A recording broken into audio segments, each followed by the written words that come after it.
Good evening, I'm Professor Michael, and you're watching Kini News. Are 18 to 20-year-olds mature enough to vote? If you ask past President Abdul Hadi Awang that question, he'd tell you age isn't a good gauge of maturity. But one thing is certain, PAS is supportive of the Undi 18 being delayed. Undi bergantung pada kematangan. Kematangan. Jangan undi 18 tahun saja. Mestilah ada kematangan. Kita tak boleh terpengaruh dengan barat. This is what past President Abdul Hadi Awang said when asked by reporters today to comment on the Election Commission's decision to delay Undi 18. He then went on to say that he supported the delay. His reason? Age is no measure of maturity. Dalam Islam kita disebut Sinur Rusdi, tahun kematangan. Kematangan boleh berlaku 16 tahun, 18 tahun, boleh berlaku 25 tahun. Ada orang 40 tahun tak matang lagi pun ada. Jadi maknanya kita berpandu pada konsep demokrasi barat, pada umur, bukan kematangan. Dan sebab itu perlu dibuat pertimbangan kepada kematangan, bukan kepada umur saja. Ya. Jadi penangguhan itu PAS setuju atau tidak? Kita setuju. Kita bersetuju. Hadi was previously one of the MPs who unanimously voted in favour of the Undi 18 amendment in 2019. Previously, past de facto Law Minister Taqiyuddin Hassan said Undi 18 was on track for implementation in July. 220 million ringgit, that's how much the current AMNO president is seeking from Malaysiakini for what you ask, for the coverage of his corruption trial. Malaysiakini has been slapped with a 222 million ringgit defamation suit by AMNO president Ahmad Zahid Hamidi over the coverage of his corruption trial. Zahid is currently on trial for 12 charges of criminal breach of trust, 8 charges of corruption and 27 charges of money laundering. The lawsuit cited 22 articles published by Malaysiakini, including 4 Bernama articles, as well as readers' comments.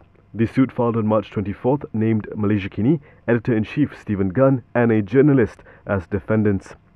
In the defamation suit, Zahid's legal team contends that several articles, including those written by Bernama, had either misreported or misrepresented the court proceedings and cast negative aspersions on the AMNO president. Besides suing for damages, the AMNO president is also seeking an injunction preventing the publication of further defamatory articles and comments by users on the site. Zahid's lawyers issued letters of demand against Malaysiakini last August over the articles and comments in the articles. Malaysiakini's lawyer K. Shanmuga responded to the letters of demand that same month, seeking further clarification. Previously, Shanmuga wrote that the notices of demand from Zahid did not make it clear the particular words or comments in the appendices which are alleged to be defamatory, but make a general statement that all those news reports bear the same meanings and are alleged to be defamatory. Zahid's side did not respond to the request for clarification. However, the plaintiffs did highlight which portions of the article and comments they believe to be defamatory in the lawsuit filed on Wednesday. Do you have awesome plans for the weekend? Just make sure you follow all the COVID-19 SOPs because COVID-19 still exists and the numbers could rise again. In Malaysia, it suddenly feels like the COVID-19 pandemic is over. People are relaxed, many states have loosened restrictions, people are out and about, and you can even go on interstate tourism as long as it's between RMCO states. However, perhaps we're celebrating a bit too soon. Health Ministry Director General Dr. Norisham Abdullah has sounded the alarm that the curve of COVID-19 infections have begun showing an upward trend. On Facebook, the country's top health official said we need strong social responsibility and compliance to flatten the curve again. Norisham's announcement comes a day after the national COVID-19 effective reproduction number, a measure of a disease infectivity, hit 1.0. The number had been hovering around 0.87 for most of the first half of March. The last time the national R0 was at 1.0 or above was February 4th, when it was at 1.09. An R0 of 1.0 implies that the outbreak is neither growing nor shrinking, and means that the decline in cases has flattened out. The daily number of fresh cases dropped as low as 1,063 on March 16th. Subsequently, in the past 9 days, daily cases have averaged around 1,348, with a peak of 1,671 cases on March 20th. In the past 6 days, the number of new cases had also outpaced recoveries by 4 times, leading to an increase in active cases. In the model shown by Noor Hisham, the country should start reporting less than 1,000 new cases per day by mid-April if the R0 goes down to 0.8 due to SOP compliance.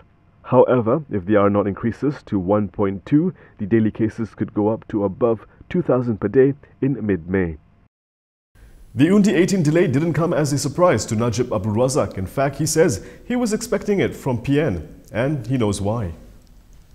Undi 18 and automatic voter registration has been postponed by the Election Commission to after September 2022, despite de facto Law Minister Taqiyuddin Hassan saying that it was on track for implementation in July this year.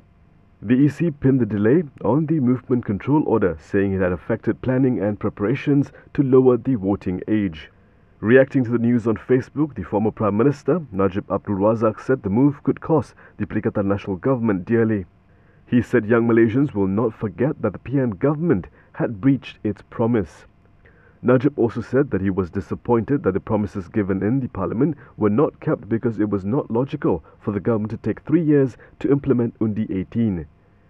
He also said there may be a reason why PN appears unwilling to implement Undi 18. The former AMNO president explained that this is because PN believes that the majority of young people are currently angry at the government. Najib also called the move the biggest insult to Parliament and the democratic process because Undi 18 had been passed unanimously by parliamentarians in July 2019. Meanwhile, DAP Iskandar Puteri MP Lim Kit Siang urged EC Chief Abdul Ghani Saleh to resign to give way to a new chairperson who could fulfill Parliament's mandate. Backbenchers aren't the only ones voicing out concern over the postponement of Undi 18. Even those in the current government feel like EC should make Undi 18 happen sooner. The Election Commission has been urged to not postpone the lowering of the voting age and the age of election candidates to 18. The call was made by someone in the Perikatan Nasional Government itself, Youth and Sports Minister Rizal Marikan Naina Marikan.